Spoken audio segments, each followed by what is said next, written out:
우리 문재인 정부 5년 동안 이 통일부가 나름대로 노력은 했겠습니다마는 많은 국민들이 우리 통일부가 대한민국 통일부냐, 북한 통일부냐 이런 얘기를 많이 했습니다. 우리 통일부가 원칙도 없이 북한에 대해서 너무 지나치게 저자세로 일관했다 이런 얘기입니다. 이 남북 간 소통을 위해서 남북 통신 연락선을 설치를 했는데 이것을 북한에서 제 마음대로 뗐다가 붙였다가 이렇게 했습니다. 실제적으로 보편적 인권에 대한 자유에 대한 이런 내용들을 전단으로 북한에 보내는 내용을 북한이 매우 민감하게 생각하고 김여정이 여기에 대해서 불만을 표출을 했습니다.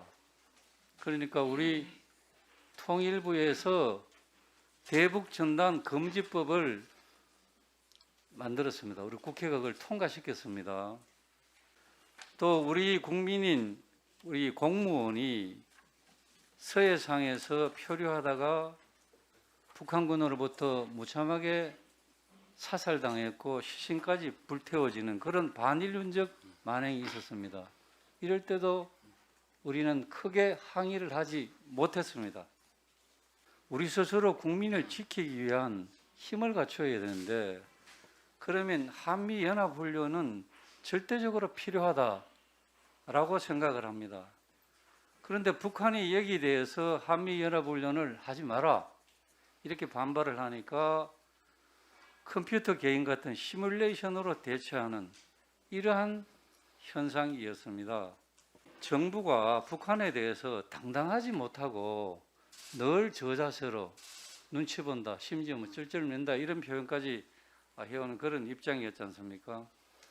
그래서 우리 권영세 후보는 장관이 되시면 이런 이 대북 정책의 방향이 전면적으로 수정이 돼야 되고 좀 더 당당하게 원칙을 가지고 대응해야 된다고 생각을 합니다. 여기에 대해서 어떻게 생각을 하십니까?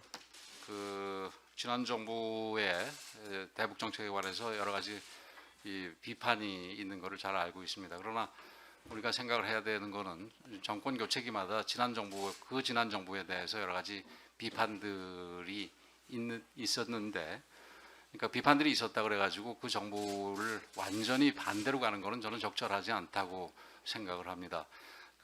기본적으로 대북 정책은 좀 이어달리기가 돼야 되지.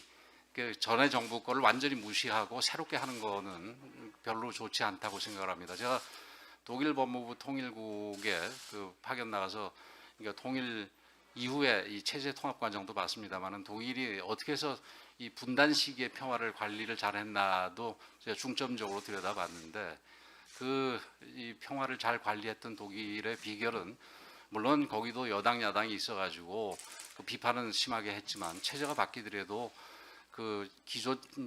과거 정부의 이 대동독 정책을 어느 정도 핵심에서는 이어갔다라는 부분입니다. 물론 그러니까 지난 정부가 잘못됐다고 평가하는 부분까지 이어갈 수는 없겠지요.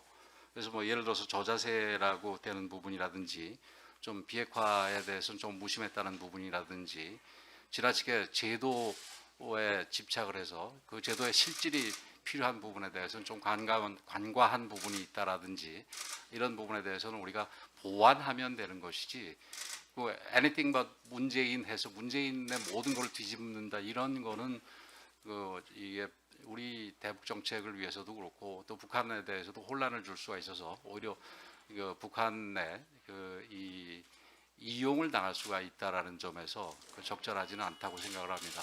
좋은 정책이 남북 관계는 여도 없고 야도 없고 보수 진보 없습니다. 대한민국의 평화와 국민의 안녕을 위해서는 정말 안정된 그런 정책을 이어가야 된다는 생각을 하고 있습니다.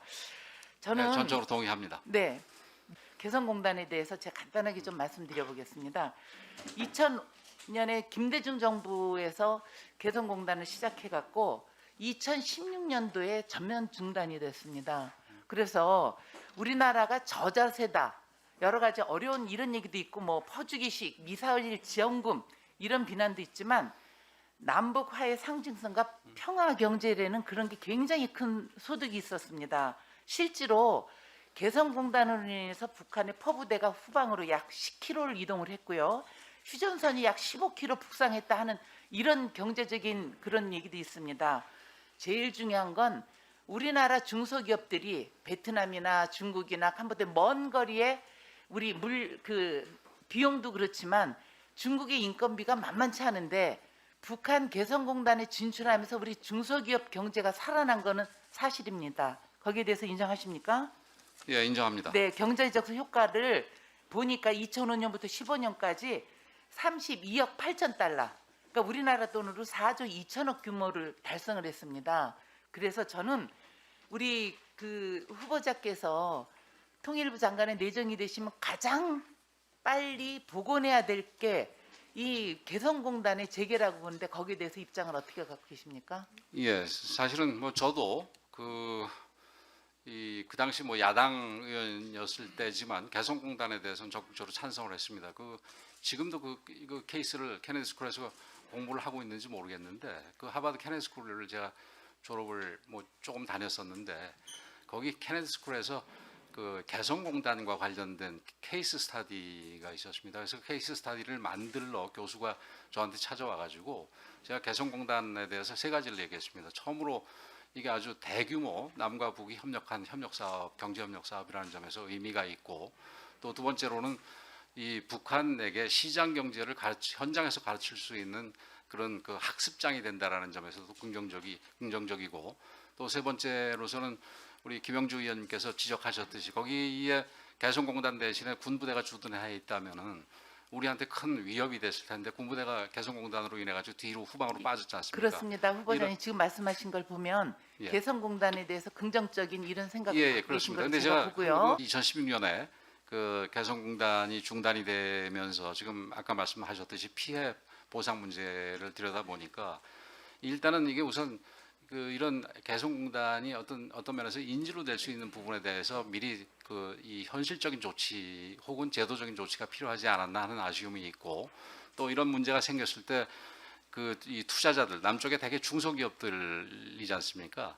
이런 분들에 대해서 이게 투자 보장을 한편으로는 북쪽에서 해야 되고 한편으로는 남쪽에서 할 수도 있을 텐데 우선 북쪽에서 하는 부분은 우리가 2000년도에 남북 간의 투자 보장 합의서가 체결이 됐습니다만 제가 그 내용을 쭉 보니까 이게 뭐 해야 된다라는 원칙만 있지 실제로 그 합의서에 근거해서 보상을 받을 수 있는 방법은 없었습니다. 그래서 실제로 그러니까 피해 기업들 주장으로서는 한 9천억, 그다음에 정부에서 조사한 거로서는 한 8천억 그런 정도 피해가 있어가지고 2016년하고 17년 그리고 2022년 세 차례에 걸쳐서 한 7천억 정도가 지원이 됐는데 그 중에서 6천억 정도는 그러니까 보험에 의한 지급이고 한 1천억 정도는 이 대출 형식으로 지원이 됐는데 뭐 여전히 부족하다고 생각을 합니다. 그래서 이 부분에 대해서는 장관에 현실적으로 취임하게 되면은 그 부분에 대해서 더 들여다볼 생각입니다.